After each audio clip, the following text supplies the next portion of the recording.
दोस्तों नमस्कार। दोस्तों मैं विमल शाही आप सभी लोगों का अपने चैनल में स्वागत करता हूं और उम्मीद करता हूं कि आप लोग सभी लोग स्वस्थ होंगे एवं मस्त होंगे। सभी राष्ट्रवादियों और सनातनियों से ये निवेदन रहेगा कि आप लोग मेरे चैनल को सब्सक्राइब कर लीजिए एवं वीडियो को लाइक और शेयर भी कीजिए। दोस्तों आज हम लोग बात करेंगे दिल्ली विधानसभा चुनाव की। जी हाँ दोस्तों, कुछ दिन पहले दिल्ली में जो देश के जो गृह मंत्री हैं अमित शाह, उन्होंने दिल्ली के एक स्टेडियम में झुग्गी वाले जो लोग हैं उनके प्रतिनिधित्वों के साथ एक मीटिंग किया था और वहाँ पर उन्होंने जो झुग्गी वाले हैं, दिल्ली के जितने लोग भी झुग्गियों में रहते हैं, उनकी क्या क्या समस्याएं हैं और उनका क्या क्या समाधान हो सकता है, इस पर उन्होंने लोगों से बात की। और चुनाव में अगर वो दिल्ली के चुनाव जो 2025 में होने वाले हैं, अगर उसमें बीजेपी जीत जाती है तो उनके लिए क्या क्या कदम उठाने वाले हैं या क्या क्या काम करने वाले हैं, इन सब बातों पर अमित शाह ने अपनी बात रखी।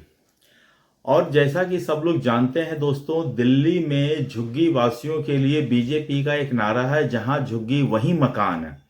और इस नारे के तहत पिछले 10 साल में दिल्ली के 10,000 झुग्गी वासियों को दिल्ली के अलग अलग इलाके में डीडीए ने फ्लैट्स बनाकर झुग्गी वालों को फ्लैट्स की चाबी सौंपी है। अभी रिसेंटली प्रधानमंत्री नरेंद्र मोदी ने एक सभा का आयोजन किया था। उसमें करीब 1400 झुग्गी वासियों को अशोक विहार इलाके में एक सम्मान अपार्टमेंट था, उसमें 1400 लोगों को फ्लैट की चाबी दी गई। तो जैसे ही कोई अमित शाह का या बीजेपी का कोई आदमी किसी भी अनटच्ड एरिया में चले जाता है, उस एरिया में चला जाता है जहां केजरीवाल ने पिछले 10 साल में बिल्कुल इग्नोर करके रखा था, वैसे क्षेत्र में चले जाते हैं, केजरीवाल अगले ही दिन वहां पहुंच जाते हैं और मतलब कि जो बीजेपी के लोग या अमित शाह ने बोला है उसके काउंटर में झूठ की एक चर्चा करना शुरू कर देता है। जैसा कि केजरीवाल का आदत है, जैसा कि केजरीवाल का नियत है, वो वैसे ही करता है। तो इस बार भी केजरीवाल अमित शाह जैसे ही झुग्गियों वाले के साथ किए, उसके बाद अरविंद केजरीवाल अगले ही दिन झुग्गी में पहुंच गया और वहां झुग्गी से एक प्रेस कॉन्फ्रेंस कर दी। उस प्रेस कॉन्फ्रेंस में अरविंद केजरीवाल ने ये कहा कि जितने भी वादा अमित शाह झुग्गी वालों के साथ करके गए हैं, अगर उन सभी वादों का एक एफिडेविट बनाकर कोर्ट में पेश कर दें तो अरविंद केजरीवाल चुनाव नहीं लड़ेगा। जी हां दोस्तों, अरविंद केजरीवाल को एफिडेविट से बहुत प्यार है। मैं आपके सामने एक एफिडेविट पेश करने जा रहा हूं। ये देखिए वो एफिडेविट है जिसे अरविंद केजरीवाल ने काफी दिन पहले साइन करके कहाँ दिया था पता नहीं, लेकिन उन सभी जो ये जो एफिडेविट है 7 जून 2013 को इसने साइन करके दिया था। ये अंतिम पेपर है जिसपे केजरीवाल ने कहीं कोई साइन किया था। इस एफिडेविट के जो शपथ पत्र जो हैं उसके अनुसार केजरीवाल ने कहा था और अपने सभी विधायकों से ये साइन करवाया था। इसमें कहा था कि पहला पॉइंट यह है कि मैं लाल बत्ती का गाड़ी नहीं लूंगा, मैं अपने लिए अनावश्यक सुरक्षा नहीं लूंगा, सुरक्षा बल नेताओं की सुरक्षा के लिए नहीं बल्कि आम आदमी की सुरक्षा के लिए होने चाहिए। नेता को आम आदमी से ज्यादा सुरक्षा नहीं होनी चाहिए। तीसरा पॉइंट है जिस पे इन लोगों ने साइन किया है कि मैं बड़ा बंगला नहीं लूंगा, आम आदमी की तरह सामान्य घर में रहूंगा। चौथा पॉइंट से मैं स्वराज की धारणा से पूरी तरह से सहमत हूं कि जनतंत्र में सत्ता सीधे जनता के पास होनी चाहिए, न कि नेताओं और अफसरों के पास। ऐसा कानून लाने के लिए मैं हर कोशिश करूंगा। लेकिन जब तक ऐसा कानून नहीं आता है मैं तब तक अपने हर काम अपने क्षेत्र की जनता से पूछकर करूंगा या करूंगी। 5वां पॉइंट है, मैं जन लोकपाल बिल और चुनाव सुधार के प्रति प्रतिबद्ध हूं। ऐसे कानून जल्द से जल्द आए, इसके लिए मैं पूरा कोशिश करूंगा। चुनाव सुधार में अभी नरेंद्र मोदी ने एक बिल लाया था कि 1 नेशन 1 इलेक्शन होना चाहिए, तो पूरी आम आदमी पार्टी उसके खिलाफ खड़ी हो गई है। उसके बाद है, बिना लोगों की मर्जी से उनकी जमीन छीनने की ताकत सरकार को नहीं होना चाहिए। ऐसा कानून लाने के लिए भी मैं प्रयास करूंगा या करूंगी। 7वां और अंतिम पॉइंट है, मैंने आम आदमी पार्टी की विचारधारा एवं उद्देश्यों को अच्छी तरह से पढ़ एवं समझ लिया है और इससे पूर्णतः सहमत हूं। उम्मीदवार चयन प्रक्रिया को भी मैंने पढ़ लिया है और इससे भी पूर्णतः सहमत हूं। तो ये एफिडेविट केजरीवाल ने 2013 में साइन किया था। अंतिम साइन डॉक्यूमेंट केजरीवाल का मेरे ख्याल से यही है। उसके बाद केजरीवाल ने इस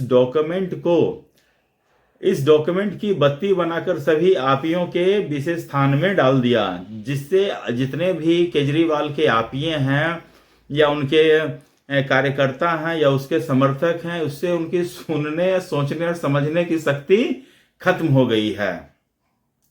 अब वो बिना कोई बात, मतलब बिना बेसिर पैर के बात जो होते हैं ना केजरीवाल का, उसको सुनते हैं और उसी में मदमस्त रहते हैं। केजरीवाल ने सबको एक पे एक उसके ऊपर से ये जो स्वराज की बत्ती बना के डालने के बाद उसके बाद इन्होंने एक पे एक दारू पिला दिया, तो अंदर से, नीचे से और ऊपर से दोनों से पैक हो गए हैं आप ये। तो इससे आपियों के ऊपर बहुत बुरा असर पड़ा है और विक्षिप्त होकर घूम रहे हैं रोड पे, सड़कों पर। तो केजरीवाल के नजर में मैं ये पूछना चाहता हूं कि केजरीवाल, तुमने भी तो एक एफिडेविट दिया था और ये एफिडेविट आप किसी वीडियो में देखिए ना, तो कहता था कि हाँ मैंने एफिडेविट दिया है, अगर मैं इससे इधर उधर करूं तो ये एफिडेविट मेरे को दिखा देना। तो केजरीवाल तो ये एफिडेविट तो मतलब बत्ती बना के डाल ही लिया है, तो फिर ये एफिडेविट अब कुछ करने से फायदा है नहीं। तो केजरीवाल इसीलिए उसको एफिडेविट से, ये एफिडेविट पता नहीं केजरीवाल ने कोर्ट में जमा कराया था या नहीं कराया था, तो इसीलिए केजरीवाल अब कह रहा है कि नहीं, अगर एफिडेविट कोर्ट में नहीं जमा होगा तब तो ये मतलब मुकर भी सकते हैं। इसीलिए ये जोर देकर बोल रहा है कि ये एफिडेविट कोर्ट में जमा होना चाहिए, तो ये इलेक्शन नहीं लड़ेगा।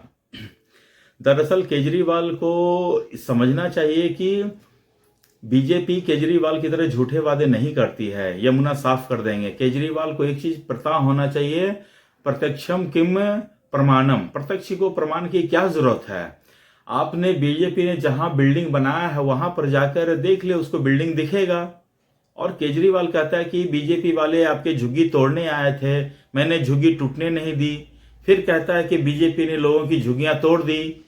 तो ये दोनों कॉन्ट्रास्टिंग है। एक तो बीजेपी ने तोड़ दी, फिर कहता है कि बीजेपी तोड़ने आए थे, मैंने तोड़ने नहीं दिया।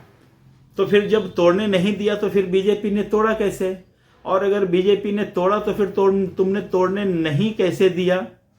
ये दोनों चीज केजरीवाल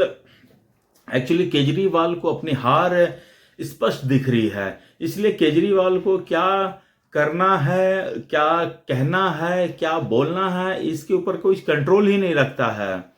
और केजरीवाल जब से ये हार उसको सामने दिखने लगा है, ये दारू बहुत ज्यादा पीने लगा है। सुबह शाम मुझे इसके घर से या इसके एक करीबी जानकार ने फोन किया कि केजरीवाल सुबह उठते ही पीना शुरू कर देता है।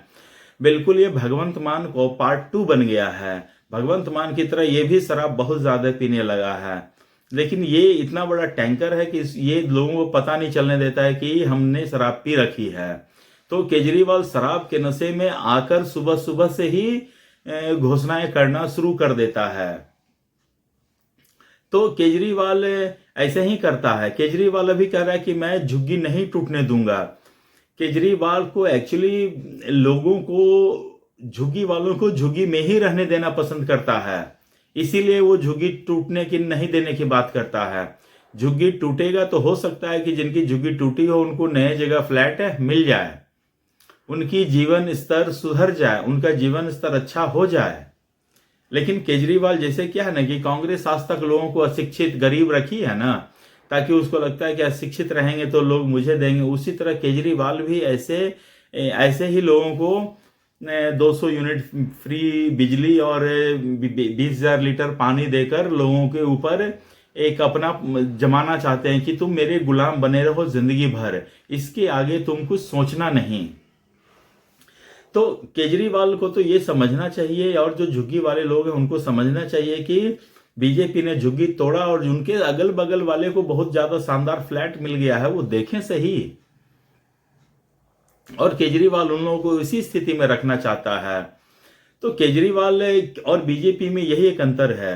केजरीवाल बिना मतलब कि जो चीज बिना मेहनत के दी जा सकती है वो तुरंत दे देता है, ठीक है ना। उसमें केजरीवाल को एक साइन करने की भी जरूरत नहीं है, बोल दिया कि हाँ भाई फ्री बिजली देना शुरू कर दो, काम शुरू। लेकिन कोई चीज को प्लानिंग के साथ कंस्ट्रक्ट करके उसके ऊपर अगर कुछ सुविधा सहूलियत दिया जाए तो इसे मैं मानता हूं काम, जो कि बीजेपी करती है। केजरीवाल का काम देखना है तो यमुना के पास चले जाओ। केजरीवाल स्वयं कहा कि हम यमुना साफ नहीं कर पाए हैं, रोड सही नहीं कर पाए हैं, टूटी से जल पहुंचा नहीं पाए। फिर तुम किए क्या भाई? अपने लिए शीश महल बनवाए। और बहुत गलथेथरी करता है संजय सिंह टिकट ब्लैकिया जो है। टिकट ब्लैकिया कहता है कि प्रधानमंत्री मोदी ने भी बनाया। अरे प्रधानमंत्री मोदी मतलब कि बोले ही तो नहीं थे, लेकिन वो कहते नहीं जो नहीं बोलेगा वो बना लेगा, जो बोलेगा वो नहीं बनाएगा। बिल्कुल इतना गलथेथरी करके टीवी पर इंटरव्यू देता है और सीएजी की रिपोर्ट को मानने से मना कर रहा है कि सीएजी की रिपोर्ट तो हमने तो खोली ही नहीं, टेबल ही नहीं की। तो इन लोगों को सीआईडी से फोन आ जाए, बीजेपी का इंटरनल सर्वे जो बीजेपी के अलावा किसी और को पता नहीं चलता है, उसको इसका पता चल जाता है। इसका कोई जानकारी दूसरे को नहीं पता चलना चाहिए। तो संजय सिंह टिकट ब्लैक, सुन तुम्हारी पार्टी के किसी लोग ने तुम्हारा जो रिपोर्ट है वो लीक किया है, अब कर लो जो करना है। तो दोस्तों ये थी आज की तरफ से, मेरे तरफ से अपडेट है। आप लोग अपना ख्याल रखिए, स्वस्थ रहिए, मस्त रहिए। तब तक के लिए नमस्कार, बाय।